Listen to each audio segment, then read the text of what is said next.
Okay, hello everybody.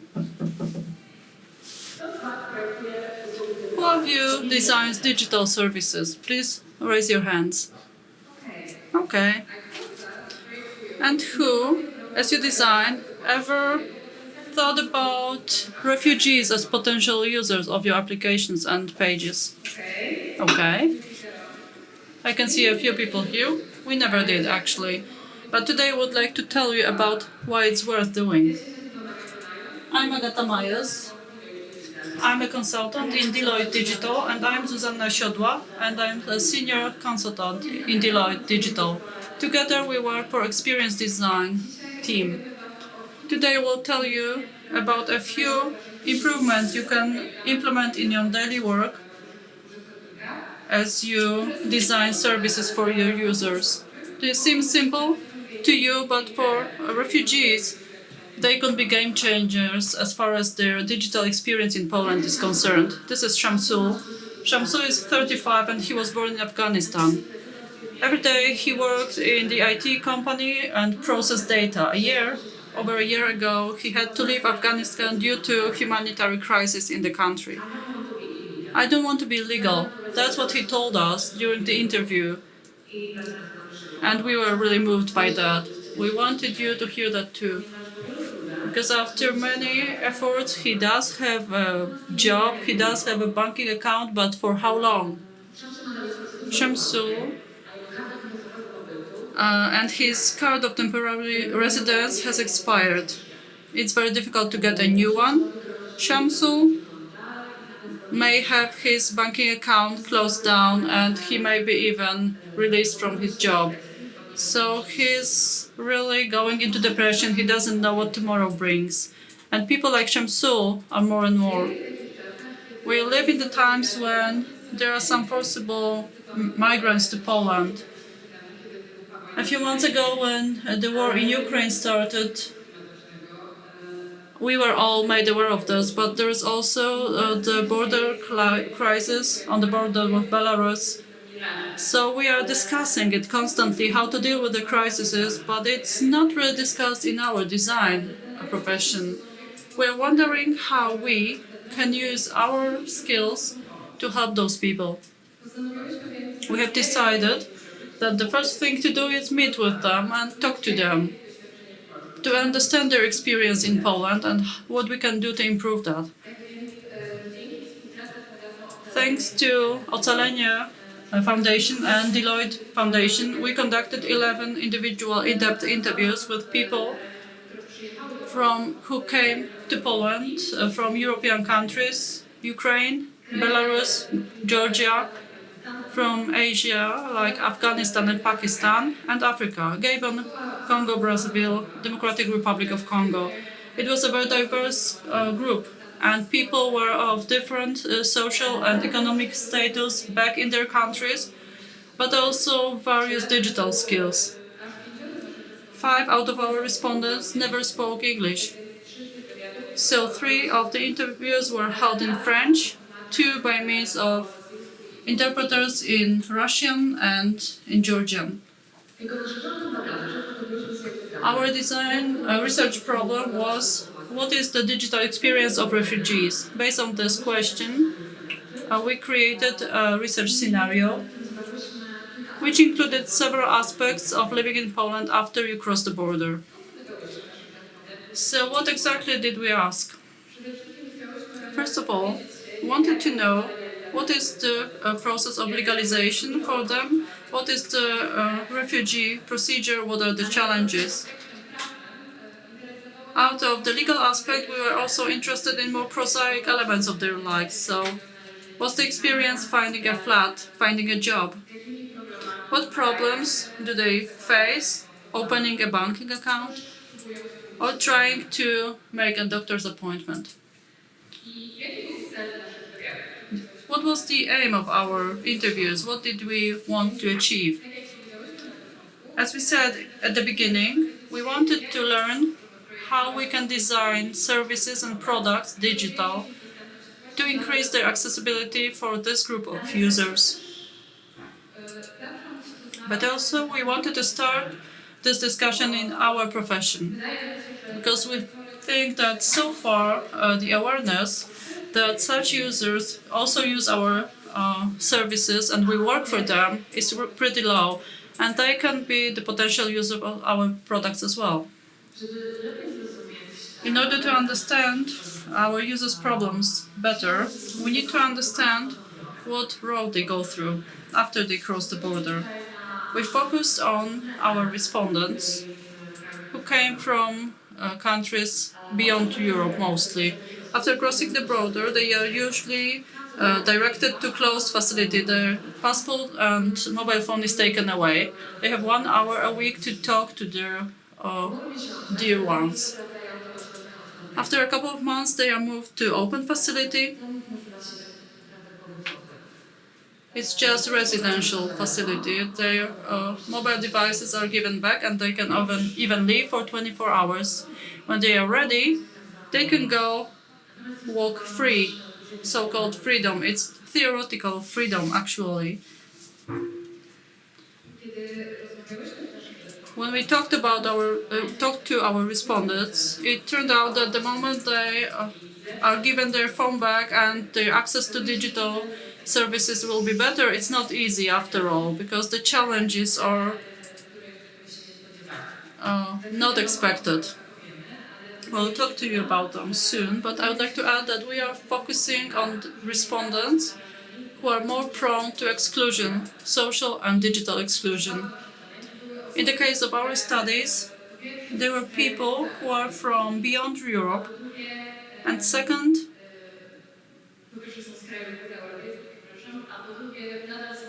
and they are still within the refugee procedure, so still haven't received the decision about the asylum. So imagine you're leaving the closed facility and you are given your telephone back. You want to call your family first. The only thing you need to do is buy a SIM card. It turns out it's not easy at all. Our respondents told us that quite often they were refused to be sold the card because they thought their ID, temporary ID, was fake, because it was in the paper form. This is what it looks like. It's often filled in pen, and this fades out. Summing up, people cannot really buy a SIM card, physically excluded from using the digital services. Another pain point is unclear procedure. Do you even know how long the procedure of a refugee in Poland should take? In theory, of course. According to Polish regulations, it should take up to 6 months. But it turns out that it's usually much longer. On average, it's 14 and a half months. And in the case of one of our respondents, it took 6 years. And over all those months of uncertainty, they have no idea what's going to happen. Not only about the official decision whether they can stay in Poland or not, but what are the further next steps in the process, what they should do, when they can expect any next information from the office. We talked about it with the man from the Democratic Republic of Congo who came to Poland with his wife and daughter, and he told us that a year ago they got negative decision from the office and they appealed and are still waiting for the decision. They have no idea when it comes, there is no deadline, what they can expect, what the next steps are. In order to get to know anything, they need to go to the office, wait several hours in the line, only to come across the official who doesn't speak any other language than Polish. You can imagine this situation makes them be stuck in fear and uncertainty, which translates into the depressive and anxiety states. Another element hindering the use of digital services is that people came from countries where such services are less developed than in Poland. Here is where they start learning to use them. Our respondent from Gabon told us that she has a lot of notions to fill in on many pages, many applications to file. Nobody ever told her how to do that. And the pages do not support individual learning. And now I will tell you what we can do to improve those experiences. Remember, we asked at the beginning who of you did include refugees in a process or solution design. As we mentioned, it's not quite common in our profession, but until we start doing it, the products will not be more accessible. Interestingly, there are some institutions and countries that have implemented such processes and UX methodology. In New Zealand, for example, there was a report created following the UX for refugees to understand how we can avoid marginalizing such people in our society as far as digital services are concerned. Also in Ireland, there's a report made, it was made last year. It was a persona made and journey maps made to understand how the process, the IP, so international protection process, could be improved, not only for asylum seekers but also for institutions to make it more agile for everybody.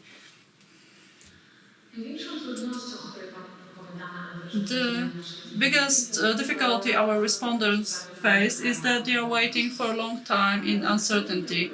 The solution to this problem would be creating an online system where they could follow the process and, moreover, use it to make appointments in the offices at particular date instead of standing in long lines. Additionally, they could also make doctor appointments. At the moment, refugees, in order to use the doctor's visit, need to do it in the office.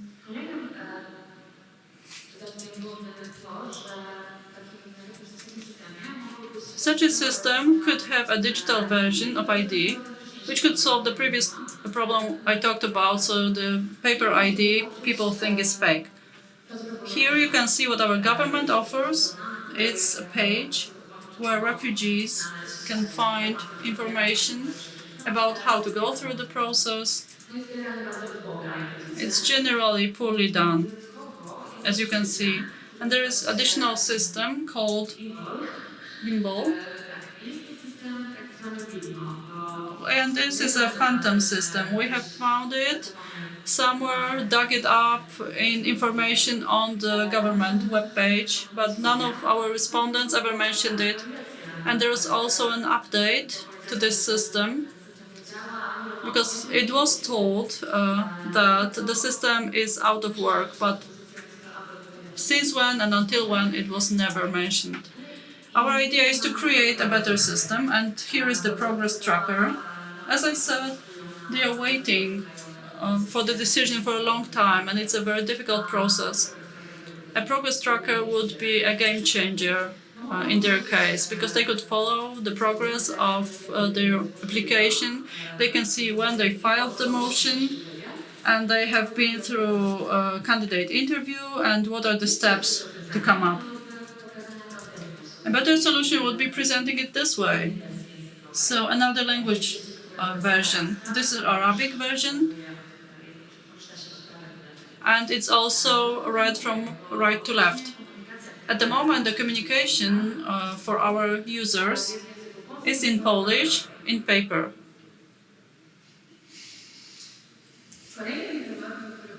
Another topic we discussed was onboarding. Our respondents told us that they download a certain application, but they cannot understand how to use it later.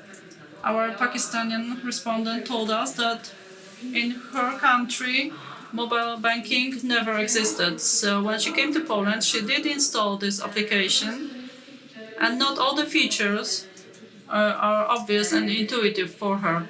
One of them was Blik. Our respondent would like to use Blik, but the application never explains how to set it up and how it works. The solution to this problem would be simply, you've got the Millennium Bank. They uploaded a short film with English subtitles explaining what the Blik is and how it works. That's the solution our respondent needed. Another example of onboarding that could be used for such applications is Integrate example. It's an app made with refugees in mind in Germany. The moment the user downloads the application, there are several easy screens explaining what they can expect and how to navigate the page.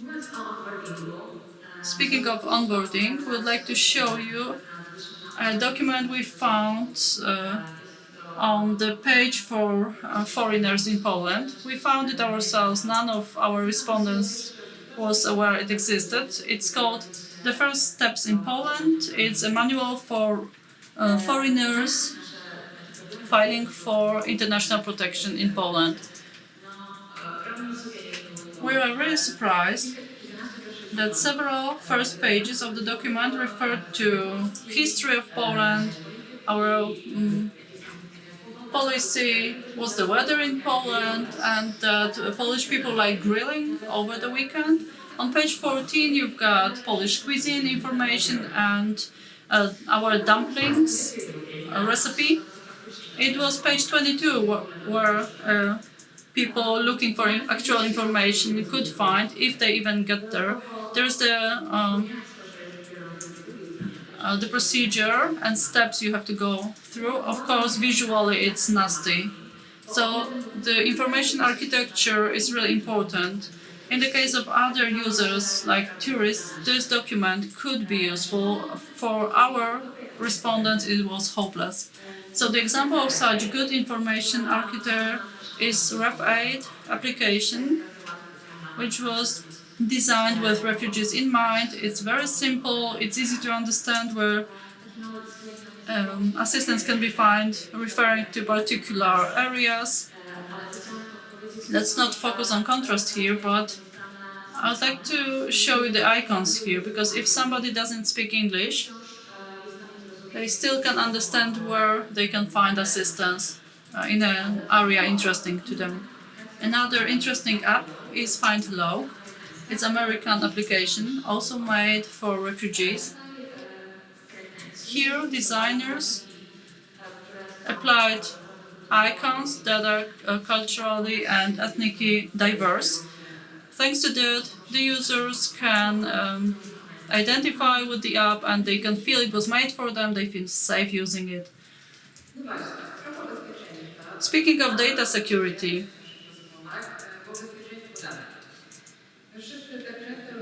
we all log in on various applications and pages and provide our data without thinking actually. But we need to remember that our respondents are people who often run away from countries of dictatorships, they escape prosecutions, and they don't want to really make their data available because they are worried that they could be used against them. So the solution to this problem, both in official context, like the portal we have mentioned, but also the e-commerce pages, is explaining to users why we collect data and how it's going to be protected. Here we've got two examples. One is from Ref8, Zuza just talked about. It emphasizes that no data provided by the user logging in are going to be made available to any governments and authorities. On the right, you've got the idea from e-commerce page that clearly explains why and how much data the user needs to give to shop and how the data will be protected. Our Gabon respondent, who had to fill in various applications on various government pages, the solution would be using design system on official sites. Such a design system would support learning by yourself and explain better how to fill in the forms, how to attach the forms. Such a system is used by Great Britain.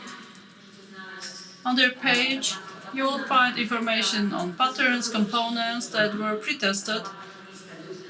You have the do's and don'ts list and particular cases described. This solution would decrease the cost of producing the system, but also accelerates it. Moreover, as designers, we have the peace of mind that our users will have the product that's well tested and it will be easy to use. The final thing we want to talk about is the simple language. Imagine you're facing the candidate interview in the refugee procedure. You need to explain why you need to have international protection in Poland. It could be the most important conversation you've ever had in your life with anybody, because this is what decides whether you can stay safely in Poland or you'll be deported back to your country where you can simply be killed. So you enter the site of the Foreign Affairs Office to understand how to prepare for this procedure, how the communication is presented there, and whether it's understood. That's the crucial thing for you. Take a look what it looks like on the Polish side and compare that to the British side. On the Polish side, we've got difficult, complicated, complex sentences, unclear language even for people speaking English. And on the British side, short sentences, no legal jargon. It's worth mentioning that Great Britain has introduced the rule that all the text presented on official pages must be understood for a 9-year-old. That's the reading age. They decided would be a way to make the test understood for everybody, even for those who don't use English or more difficult legal language in general. That's the rule we can apply not only on official pages, even though here is the key thing, but on all pages you design or all apps you design. How the communication will be understood for various readers and users will make the product and page more accessible for everybody. We started our presentation with Shamsul word and we are going to end with that too. He said that if this goes on, he will have no other option, he will have to leave the country, and he's really disappointed, but he cannot see perspectives to develop here. See how important our work is and how it can change human lives. I'd like to encourage you to act today. If what we talked about is interesting to you, please take a look at our webpage and let's discuss that. Thank you.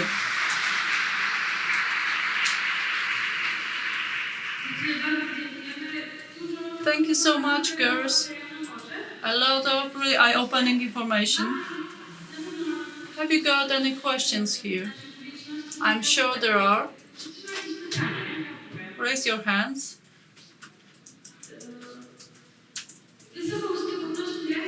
Raise your hands high.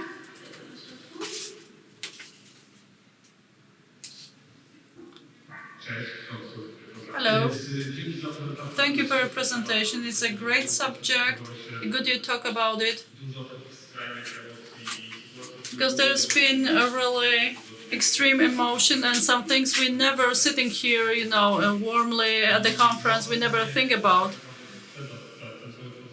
So my question refers to what happens before the research process. So how do you recruit the respondents? How do you find people you want to interview?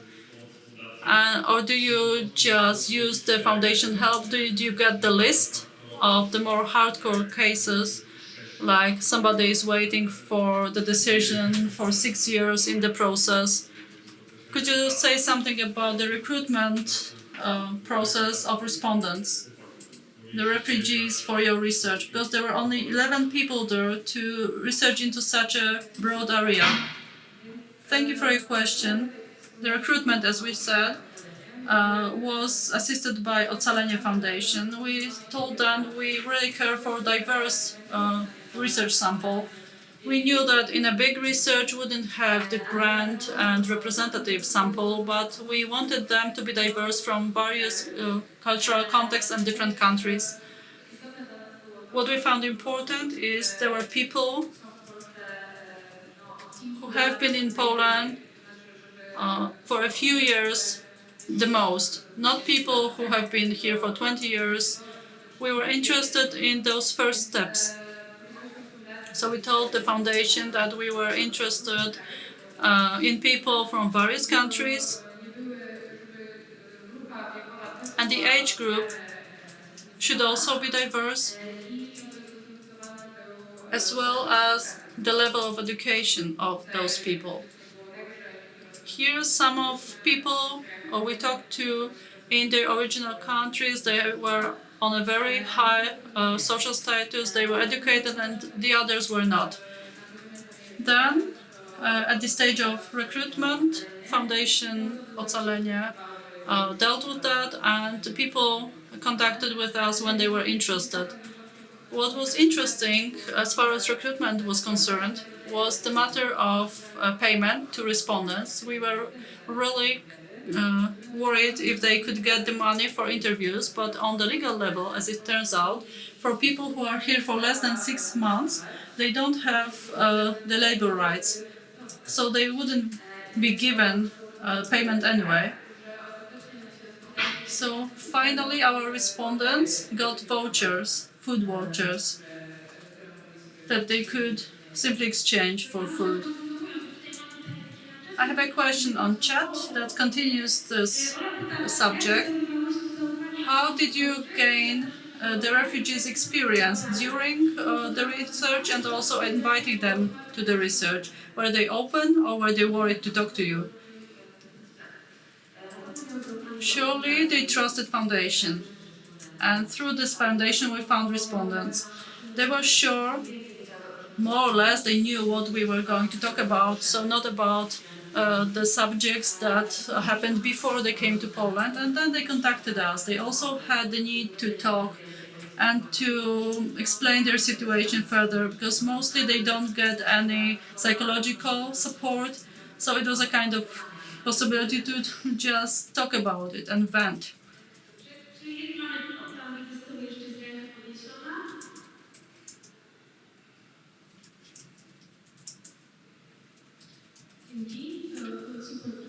A great presentation. I would like to ask you, where did you get an idea for such research? Why? And what really happened after? The idea of the whole research came up a few months ago when I met a boy from Afghanistan in Warsaw, and as we talked, it turned out that before he came to Poland, he had been a UX designer. And to me, it was the first time the two topics, my job and UX and refugees, even combined in my head. And I told him that maybe we could do something about it together, to wonder how to improve experience for people like him. Then I contacted him to talk about it again, and it turned out that in the meantime he left to Germany, because in Poland the conditions were so bad that after 6 months he could legally work, but it was somehow really made more difficult by the government. He started working in some pub, and on all sides, from institution and from the society, he was really attacked. So he decided he didn't want to do it anymore and he left. So this topic kind of was lost, but in the meantime we started talking about it with Zuza, and we decided it's a good topic for our profession, because when we think about migration, I have a feeling that I'm completely helpless, that system-wise you don't know how to fight that. This injustice and the treatment such people experience. As far as small changes in our daily work are concerned, maybe we can do something to improve it just a little. So that's how it all started, and I hope it's going to continue. As a designer, I would like to have effect on such things. How can you find a job like that, and how can you help?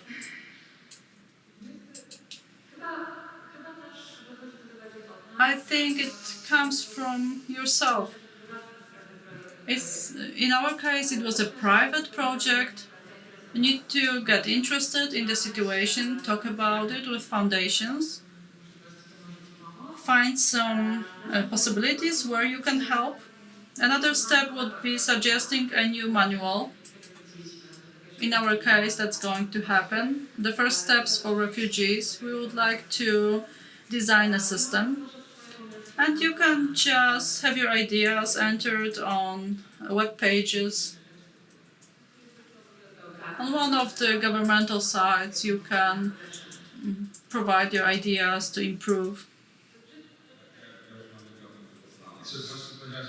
You have just answered my question, actually, what the next steps are. Let me tell you, the presentation was great.